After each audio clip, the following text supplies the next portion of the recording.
সে ব্যবহার করছে আপনাদের খুন করতে, গুম করতে, মামলা দিতে। কষ্ট হয়, ওই আওয়ামী লীগের কর্মীদের জন্য একটু কষ্ট হয়। ওদের রাইখা মহিলা একা একা পালাই গেল। আজকে এই শেখ হাসিনা পালাই গেছে, শেখ পরিবারের লোকজন পালাই গেছে, কিন্তু এখনো ফ্যাসিবাদের দোসররা বাংলাদেশের মাটিতে রয়ে গেছে। প্রফেসর ইউনূস সাহেব ডেভিল হান্ট শুরু করছে, ভালো কথা, উনি ডেভিল ধরতেছেন ওনারা। কিন্তু আমি বলতে চাই, গোপালগঞ্জে টুঙ্গিপাড়ায় এখনো অনেক ডেভিল রয়ে গেছে। আর যদি ডেভিল না থাকতো তাহলে 5ই আগস্টে পরে আমার ভাই জিলানির উপরে কিভাবে আক্রমণ হয়? মৃত্যুর মুখ থেকে সে ফিরে এসেছে, সে এবং তার পরিবার।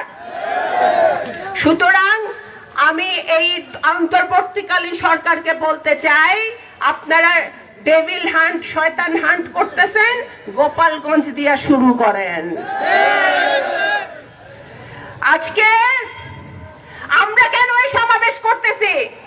এই বিশাল সমাবেশে যারা এই সমাবেশে কৃতিত্ব, যারা এই মঞ্চে বসে আছে, এইটা সরভাই দেখি, আমিও দেখি, এই মঞ্চে টেবিলে যারা বসে আছে, এই নেতারা প্রত্যেককে ঐক্যবদ্ধ হয়ে আজকে এই সমাবেশের আয়োজন করছে। আজকে গোপালগঞ্জ ঐক্যবদ্ধ, বিএনপি ঐক্যবদ্ধ গোপালগঞ্জ। এই সমাবেশ আজকে আমরা করতেছি কারণ হাসিনার সময় আমাদের দ্রব্যমূল্য কমে নাই।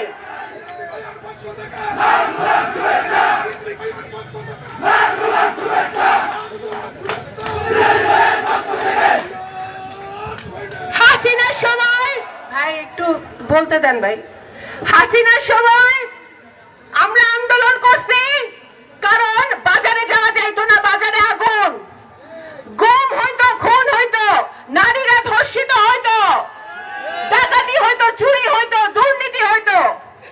7 মাস চইলা গেছে, অন্তর্বর্তীকালীন সরকার চলতেছে, এগুলা একটাও বন্ধ হয় নাই ভাইরা।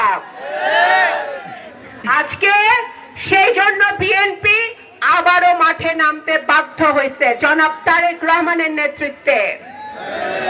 আজকে স্বাধীনতার ঘোষক, বহুদলীয় গণতন্ত্রের প্রবক্তা শহীদ রাষ্ট্রপতি জিয়াউর রহমান 19 দফা দিয়েছিলেন।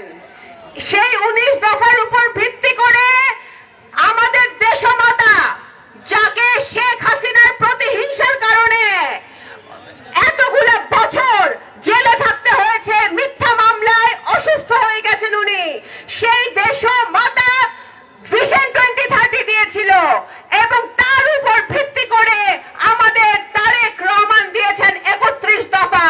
এই 31 দফা গোপালগঞ্জের ঘরে ঘরে ছড়িয়ে দিতে হবে।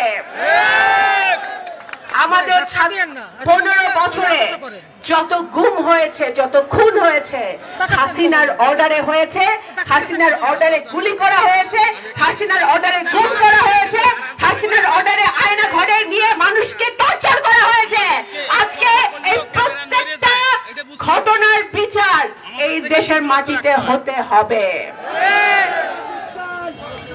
আমরা গোপালগঞ্জের মাটি আমরা মনে করি ধানের শীষের ঘাঁটি। গোপালগঞ্জে যারা আওয়ামী লীগ করতো তারাও কিন্তু ওই হালুয়া রুটির ভাগ সবাই পায় নাই। শেখ পরিবার পালাইলো কেমনে? ইউনূস সাহেবকে জবাব দিতে হবে। তারা হাজার হাজার কোটি টাকা দুর্নীতি করে এই দেশ থেকে চলে গেল কিভাবে? এই সরকার, অন্তর্বর্তীকালীন সরকারকে জবাব দিতে হবে। এই গোপালগঞ্জে যারা আওয়ামী লীগ, যারা সাধারণ মানুষ, যারা অন্ধের মতো নৌকায় ভোট দিছিল, তারাও এখন বলতেছে ভাই বাবা গেছে গা বাচ্ছি, আর এই ফ্যাসিবাদ গেছে গা, আমরা বাইচা গেছি। এখন সব ধানের শীষে ভিড়তেছে, ঠিক কিনা?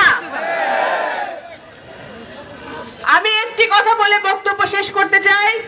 আজকে গোপালগঞ্জের যে সমাবেশ, এটি ঐতিহাসিক সমাবেশ। এখানে যারা এই সমাবেশের পিছনে যারা কাজ করেছেন, নিরলসভাবে কাজ করেছেন, তাদেরকে আমি ধন্যবাদ, সাংগঠনিক টিমের পক্ষ থেকে ধন্যবাদ জানাতে চাই। এবং অবশ্যই আমি একটি কথা বলতে চাই যে আগামী দিনে নির্বাচন, আমাদের 50% কাজ শেষ হয়েছে, ফ্যাসিবাদ পতন হয়েছে, গণতন্ত্র কি ফিরে আসছে ভাইরা? গণতন্ত্র ফিরে আসে নাই। নির্বাচন, একটা ভালো নির্বাচন এখনো হয় নাই। 15 বছর ধরে বাংলাদেশের মানুষ ভোট দিতে পারে নাই। সেই ভোটের ব্যবস্থা করতে হবে।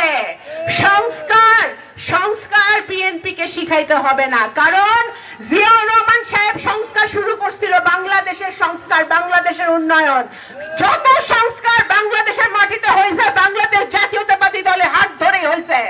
প্রত্যেকটি সংস্কার এবং ভবিষ্যতেও এই 31 দফার মাধ্যমে বাংলাদেশ জাতীয়তাবাদী দলই সংস্কার করবে। এই অন্তর্বর্তীকালীন সরকারকে আমরা সমর্থন দিছি, কিন্তু আজীবনের জন্য তো সমর্থন দেওয়া যাবে না ভাই।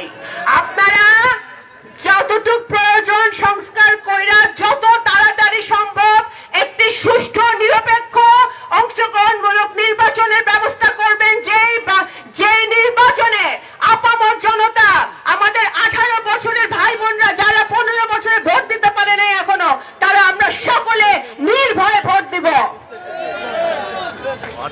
আজকে গোপালগঞ্জের একটাই প্রতিধ্বনি, সেটা হচ্ছে শহীদ রাষ্ট্রপতি জিয়াউর রহমান, বেগম খালেদা জিয়া, তারেক রহমান, ধানের শীষ, এর বাইরে কোনো কথা নাই। বাংলাদেশ জিন্দাবাদ, বাংলাদেশ জিন্দাবাদ, বাংলাদেশ জিন্দাবাদ। আর কোন স্লোগান যেন গোপালগঞ্জের মাটি থেকে বাইর না হয় ভাইরা। অসংখ্য ধন্যবাদ। আসসালামু আলাইকুম।